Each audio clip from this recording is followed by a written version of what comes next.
I woke up to a sound no alarm makes, a metal tag tapping against my front door. It was 7 a.m., bright and already warm in Austin, Texas. I opened the door and saw a beagle staring up at me with serious, brown eyes like I was late for our meeting. The tag said Benny, and the address was my building. My new neighbor, Theo, had moved in 2 days ago. He'd asked me yesterday if I could watch Benny for one short walk while he ran to the pharmacy. I said yes. Theo never showed up. Later he texted, "Emergency with a tooth. Dentist early morning. Can you take Benny out at 8?" I typed back, "Sure." Benny arrived at 7. I made coffee, poured water into a bowl, and put a leash on him. He wagged like a windshield wiper on high speed, then sneezed twice, which felt like a signature. We stepped into the hallway. The building smelled like laundry and toast. On the stairs, we met Mrs. Kim from 3B carrying a plant in a blue pot. She smiled at Benny, then at me. "New friend?" she asked. "Temporary," I said. "I'm just the morning shift." Outside, the air had that dry Texas heat that makes you blink. South Congress was waking up, trucks delivering bread, cyclists ticking past, a food trailer warming its griddle. Benny trotted like a tiny detective. He sniffed the grass, then the curb, then a plastic spoon in the gutter, and decided the spoon was suspicious. We reached the corner cafe. The barista at the window, a tall guy named Gabe, nodded. "Dog's got good eyebrows," he said. I ordered an iced coffee and a breakfast taco. Benny sat with his back straight, pretending he worked there. We walked toward the park. A small market was setting up, tents, boxes, the clank of metal poles. A woman in a green hat dropped a stack of postcards. The wind tried to steal them. I stepped on one to stop it and handed the rest back. "Thanks," she said. "I'm Lila. Come by later if you like tiny paintings of fruit." Benny sniffed her shoe and sneezed again. Lila laughed. "I'll take that as a review." In the park, I clipped his leash to a bench and threw a ball. He jogged after it, sat beside the ball, and looked at me like, "I brought it this far. That's enough." I walked over, picked it up, and watched a group of runners pass. One of them waved. It was Diego from my pickup basketball group. "New teammate?" he asked, pointing to Benny. "Point guard," I said. Diego jogged on. I tossed the ball again. Benny trotted, paused, lifted his nose, and froze. A squirrel stapled itself to a tree. Benny made a noise like a squeaky door and started to trot faster. I called his name. He looked back at me, and in that quick look I could tell he had decided to apply for a new job. He took off. The leash slid out of my hand like a ribbon. He ran across the grass, under a picnic table, and around 2 kids blowing bubbles. I ran after him, coffee in one hand, croissant in the other. A man on a bench shouted, "Go left," like we were in a tiny car chase. Benny zigzagged through the market, dodged a cooler, and slipped under a table covered with tiny paintings of oranges and pears. Lila lifted the tablecloth and saw a beagle face. "Your coworker's under my fruit," she said. I crouched and reached, but Benny squirreled away, popped out the other side, and sprinted toward the street. My stomach pulled tight. I pictured the text I would have to send. "I lost your dog." Not a text anyone wants to write. I sprinted. A teen on a scooter cut in front of Benny like a gentle crossing guard and clapped twice. Benny slowed, ears flying, then bolted again. He slipped between folding chairs and ran straight into a line of kids waiting for a face painter. The face painter, a calm woman with a purple bandana, lowered her brush and, with the calm of a lake, took Benny's leash in one hand. "Looks like someone's doing laps," she said as I arrived, breathless. I thanked her and tried to steady my voice. Benny panted like a small engine. He looked proud. I tied the leash tighter around my wrist and gave him a serious nod. "Sir," I said softly, "let's walk." He blinked and sneezed, which I decided meant, okay, but only technically. We made it back to my block, both slower now. My phone buzzed. It was Theo, still in the chair. I'm so sorry. Back by noon. You're a lifesaver. I told him everything was fine, left out the chase, and added a smiley face that felt like a tiny white lie. Inside my apartment, Benny drank water the way people drink water in sports commercials. He then curled on my rug and slept hard, legs twitching as if he was running in his dreams. I sat beside him on the floor, iced coffee sweating onto a napkin, and felt my heartbeat slow. The morning had become a story without asking. I didn't plan it. It just showed up, wagging its tail, then sprinted away. Benny woke from his nap like someone who remembered an appointment. He stood, stretched, and looked at the door. I checked the time. 10:15. Theo said noon. I clipped the leash back on and decided to take the long way to the park. We passed the mural with big blue letters and a red heart. A couple was taking a photo under it. The woman asked if I could take one of both of them. I balanced my coffee on a newspaper box, took 2 photos, and gave the phone back. Perfect, she said. Benny sneezed on cue. They laughed and waved. At the market, the tents were open now. Music played from a speaker, soft and bright. Lila waved us over. Your assistant returned, she said. On her table, tiny peaches lined up like polite guests. I bought a postcard with a lemon on it and tucked it in my back pocket. Benny sniffed a crate of basil and sneezed. He's a crisp reviewer, Lila said. I felt lighter than before, like the morning had leaned over and said, "You're fine." We crossed to the far side of the park where a group of older men played chess under the oaks. One of them, wearing a flat cap, pointed at Benny with his chin. "What's he think of bishops?" he asked. "Suspicious," I said. The man grinned. We watched a few quiet moves. A breeze came and shook the leaves, and for a moment the whole day felt balanced, like the board. Light and dark, simple rules, infinite choices. At 11, a band set up by the fountain. Upright bass, snare drum, trumpet. The trumpet player was a woman with silver hair tied in a loose knot. She played a warm note that rolled across the grass. People turned their heads. Benny's ears went up like sails. I sat on the low wall and listened. The bass thumped softly, the snare brushed like sand, and the trumpet drew a line of gold through the air. The tune was "What a Wonderful World," slow and patient. I felt something loosen in my chest, the way a jar lid finally gives. The trumpet slid up, then settled.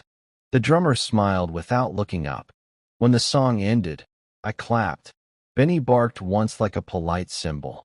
The trumpet player stepped forward with a tip jar and a grin. "You've got good timing," she told Benny. "I've been told," I said for him.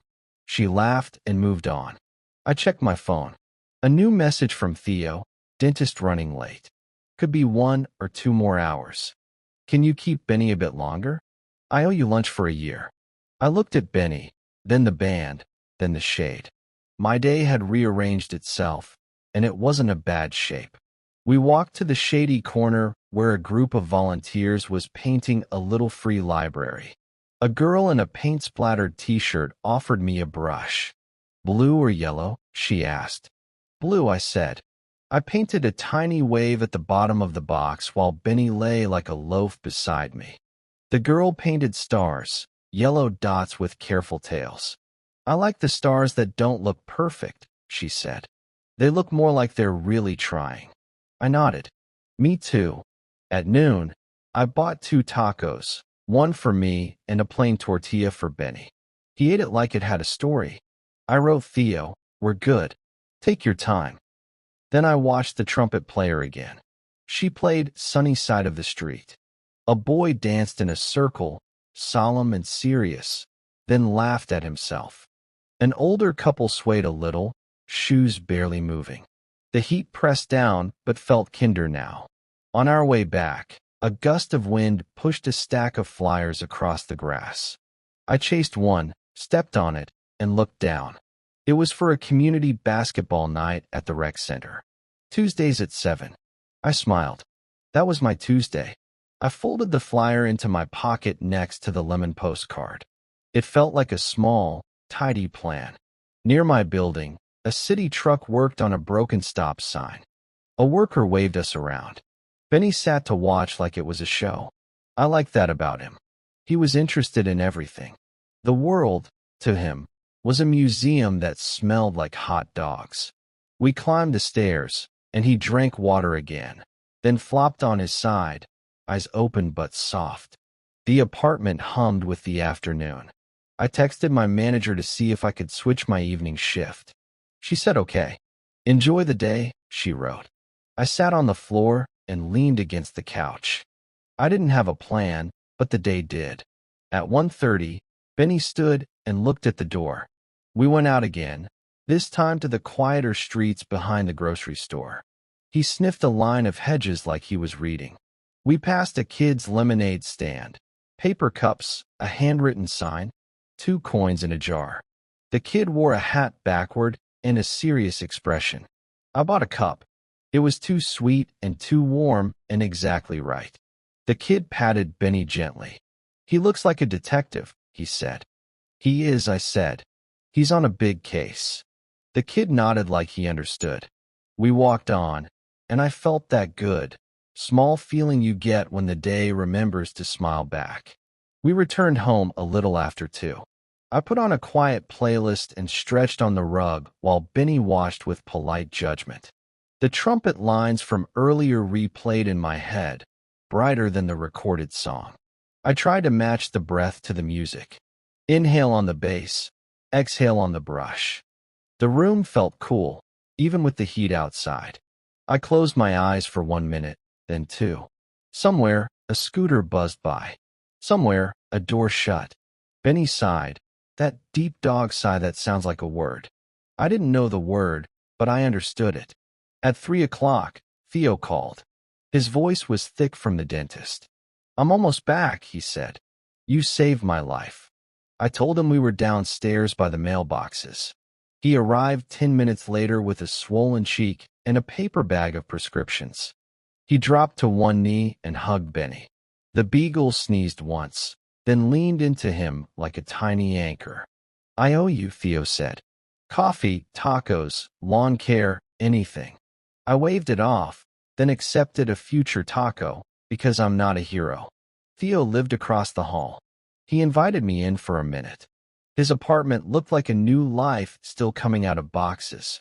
A guitar leaned against the wall. A small plant waited in a bright window. He poured water for Benny and sat on the floor. I moved here last week, he said. Last place was too cold and too quiet. He looked at his dog. We needed a reset. I told him I knew that feeling. He smiled without showing teeth. You play? He asked, watching my eyes land on the guitar. Badly, I said. He handed it to me. Me too. We tuned up and traded small chords. Out of habit, I slid into the melody I had heard in the park. The guitar doesn't sing the way a trumpet does, but it remembered the notes. Theo hummed along, slow and careful. Benny laid his head on his paws like a music critic. The afternoon sunlight made lines on the floor. We only played 2 songs, but the room felt different when we stopped, like we had opened a window the air didn't know about. A week later, Theo knocked on my door with a flyer. Open mic at the park on Saturdays, he said. You want to try? I started to say no. I like playing in rooms where I can turn the volume down on my own embarrassment. But he looked hopeful, and the trumpet melody still walked circles in my brain. We can just go listen, he added. Or we can be brave on purpose, I said, surprising both of us. He grinned. Brave on purpose, he repeated, like it belonged on a t-shirt. Saturday came. The market was bigger, the sky brighter, the air full of sunscreen and kettle corn. A small stage stood near the fountain. The sign-up sheet sat on a clipboard. Theo wrote our names as 2 guys and a beagle. I tried to change it, but the volunteer laughed and said, Great name. We sat in the shade and waited. A poet read a short piece about his grandmother's garden. A kid played 3 chords like they were brand new, because they were. The trumpet player from last time appeared again, this time in the audience, and gave me a nod that felt like permission. When our turn came, my heart tapped the inside of my ribs, but it was a friendly tapping. I plugged in, nodded to Theo, and started the slow version of Sunny Side of the Street. He found a soft harmony. The first verse was shaky, the way a new bridge wobbles even though it's strong. Then my right hand found a rhythm I trust when I'm not thinking about it, and the melody opened. I looked up. A few people swayed. A child in a stroller did that serious dance again. Benny, on his leash by Theo's foot, blinked like a judge in a baking show. I smiled without permission. The song ended before I wanted it to. People clapped. I felt tall and small at the same time, the good kind. We played one more, an easy blues that let my hands do what they know. When we finished, the trumpet player stood and pressed her lips together like she was holding a secret, then said, "Nice." The word was small, but it had weight. Theo bowed his head in an exaggerated way that made 2 kids giggle.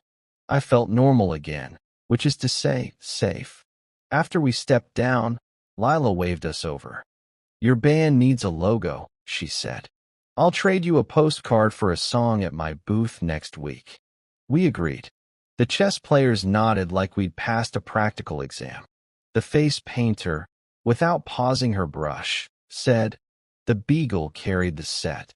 She was correct. On our way out, a man from the rec center handed me a handbill. "Basketball Tuesday," he said. "We're short a couple of guards." I told him I'd be there. The day kept handing me small doors and letting me peek inside. Walking home, Theo told me he used to play in a little trio before he moved. "I forgot how good it feels to do something you don't need to be perfect at," he said. I nodded. "Perfection is a slow trap," I said, and surprised myself by how true that sounded out loud. Benny sneezed as if to sign the quote. Back at the building, Mrs. Kim from 3B opened the lobby door with her elbow, a cake carrier balanced in her hands. "Taste test?" she asked. We followed the smell of lemon into the shared courtyard. She cut 3 slices and 1 small crumb for Benny that he considered a miracle. We sat on the warm stone and ate lemon cake under a strip of shade. The afternoon felt stitched together. Music, paint, cake, dog, like a quilt you only notice is beautiful once you're under it. That night, after a shower and a simple dinner, I opened my window and heard the distant hush of South Congress. A scooter buzzed by. Someone laughed on the sidewalk.